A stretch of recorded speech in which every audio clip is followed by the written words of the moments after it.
strategize together. Let's hear it from an expert.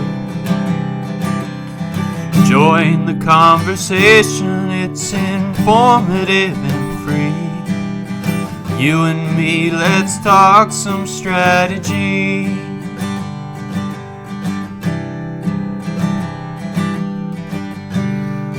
Now here's your host, Morin-van.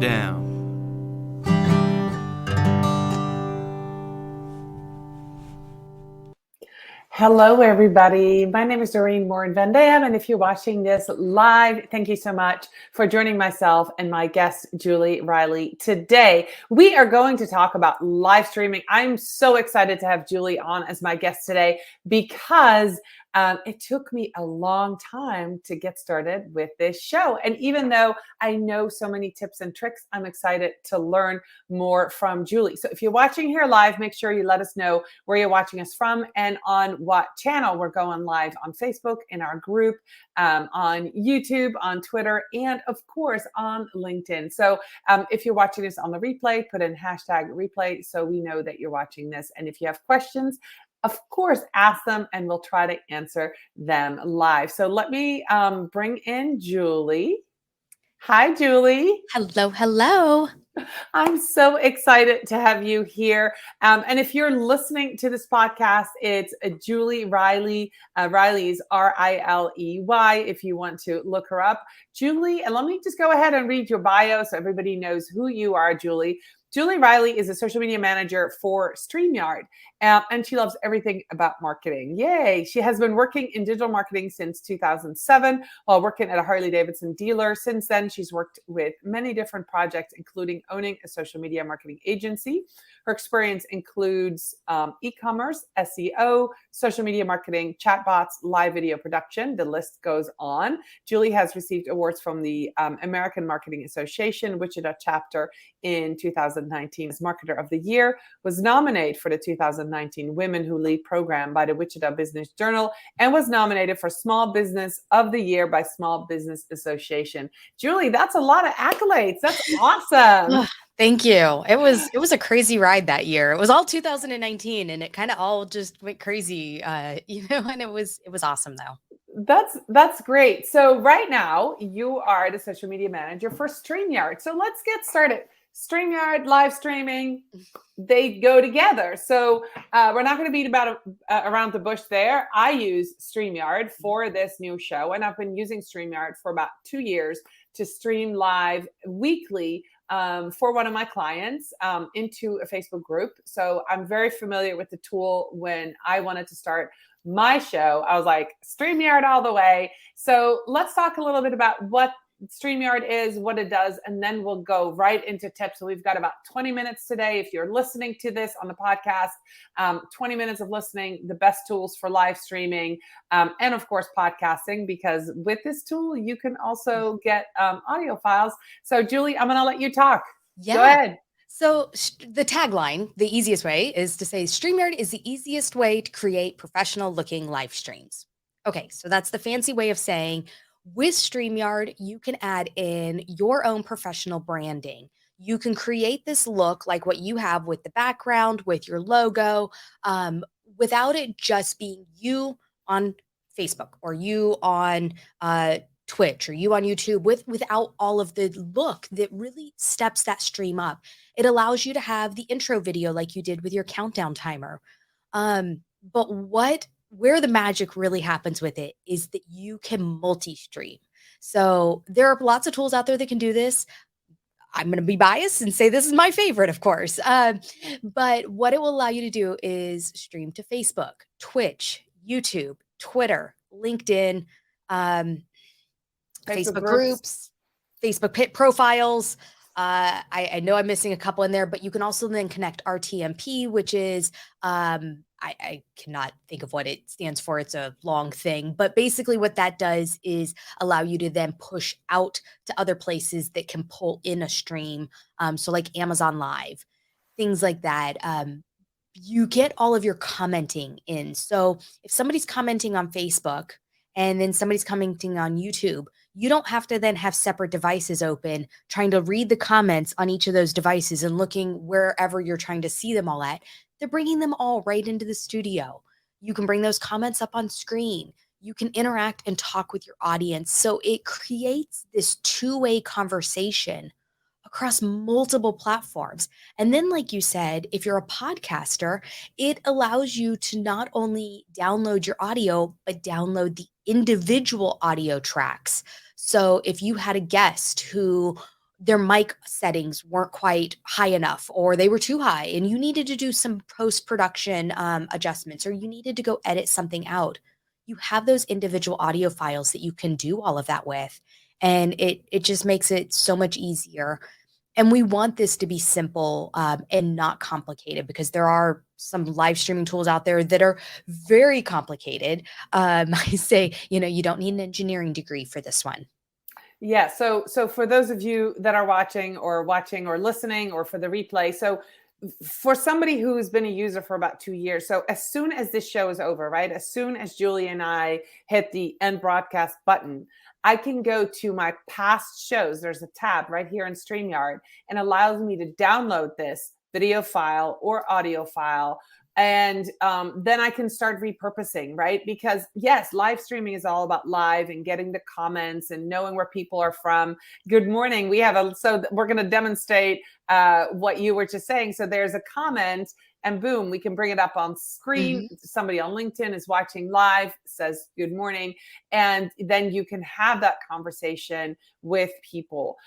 So Julie, we really wanted to bring this back to basics. We were in the green room discussing this. It took me 4 years of doing this for a client in a private Facebook group to finally say, guess what? I'm just going to do this and, show my audience how it's done, give business tips, live streaming tips, social media tips, talk about content strategy. And live streaming is a content strategy, correct? Yes, definitely. And it's one of those that I think should be a part of everybody's content strategy, because there's so much you can do with it. And I've heard so many businesses and people say, but I don't really have anything to talk about. My business is boring. Let me tell you, I have a very good friend, Roger Wakefield. I know there are a lot out there who know him. He is a plumber, guys. He goes live every single day.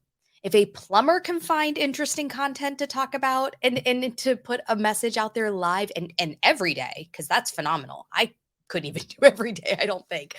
But that means that there is a content piece there for every business. And what's beautiful about it is that you can do so much with it. Like you said, you're going to turn around and repurpose this. You can use this into a blog if you wanted. You could use this into a podcast. So you can take one piece of content and make multiples out of it and actually simplify your whole content strategy process. That's right. So let's talk about tips. In the green room, we were talking about, look at your beautiful background, right? You've got it all set up. You do a lot of live streaming. Of course, you work for StreamYard. That makes sense, right? I'm in an office in Vermont, and I actually told you that the reason I do this in the morning at 10 a.m., because that gives me the best light. I'm in an office with 2 windows. It's winter right now by like 4:30. If I'm in a meeting, the sun kind of goes down. It gets dark in my office. So I decided that I wanted natural light. I also have nothing in the background right now. It's actually a wall. Kind of wanted to show you all. I'm actually with my back up against the wall. That gives me, it's white. It gives me the best options. Now, if I wanted to push my desk forward and build something like you have behind you, that could work as well, but it could be very, really simple. If you're in a more general place or in a shared office, Julie, do you have any tips for live streaming when you either share an office or space, or you're in an office that might be messy, or you don't have a nice background? What are some options of what people can do? Yeah. So first of all, I want to tell people, don't let looking at a background like mine go, oh my gosh, I don't have that. Now I can't go live, because you don't have to. So you don't have to have the fancy equipment and the fancy lighting. You can work with what you have. For years, I did work out of a shared office with my business partner when I had my agency. And we had our desks facing each other. So she worked facing me with a wall behind her, and I worked facing her with a wall behind me. And when we needed to go live, that was exactly what we did, was we would just use the wall that was behind us. For a while, there was very little stuff behind us. We did angle things for a while because we had some beautiful windows, and we had some stuff designed there. But it took us time. When I moved to my home office, I didn't have this set up initially. Again, I kind of stuck things in my office and worked with what I had. And over time, I played with it a little bit and I adjusted a little bit. And I didn't go buy any of this for live streaming other than the LED strip light. The blue light is the Mhm. only thing I bought. And I think it was like $20 on Amazon, guys. It Mhm. wasn't expensive. Everything else were shelves I already owned, books I just put on the bookshelf, and little knickknacks that I slowly just worked with. So you can start with the space you have. The things I say is just be mindful. So for a while, I was live streaming out of my dining room area because I didn't have my office set up. It was a spare room and there wasn't space in there. But what I realized was in my dining room area, I had a sliding glass door in front of me. So I couldn't face I or on one side and my kitchen on the other. So if I tried to sit with the dining room door behind me, then it created that silhouette effect. The lighting was really horrible. Mhm. So if I Mhm. turned to the other side though, I had the kitchen behind me. So I just had to remember that before I went live, I had to go clean my kitchen. Nobody wants, so just be mindful of little things. You don't have to Sure. go out of your way to do a ton, but also don't go live with a pile of dirty dishes behind you if you can avoid it. Go bury them in the sink at least if you need to. So it's just taking that time before you go live, you turn the camera on and look at what your surrounding is and go, okay, is somebody going to sit there and nitpick, a glass that was left behind me or some dirty dishes or the bad lighting? A wine bottle, a Mhm. liquor bottle, right? Yeah, Yeah. Okay. So that could happen. So that's the visual. Does StreamYard have any virtual backgrounds? we do. So actually, I think I could go in and even adjust my own right now. And I could say, okay, I don't have a good background. I'm in a horrible place. I'm going to now make my background this fancy apartment. Now, when you use the virtual backgrounds, you do want to make sure your lighting is really good, and that you don't have, I would actually turn off all the other lights behind me, Hmm. and turn on my overhead light. I don't have that on. That would reduce these spots that keep showing up. Yeah. Okay. And the other thing is if you have a higher back chair, you would want to use a lower back chair because that'll catch the edges of it. But the Sure. virtual background, if you get into the right setting and into the right movement, it works really well. That's awesome. So that's the view, the lighting. Let's talk about audio. I noticed that unlike me, you have a mic in front of you. I have earbuds. Mhm. When you go live streaming and when you get started, do you need anything fancy? What do you need? What do you have? And let's talk a little bit about sound. Yeah. So I did not start with the fancy microphone. I'm using the Shure MV7 now, and I love it. I didn't get this microphone until about a year ago. Prior to that, I was using a Blue Yeti, which is about $100. Prior to that, guys, I was using a $15 lavalier mic from Amazon. And prior to that, I was probably using the Apple earbuds.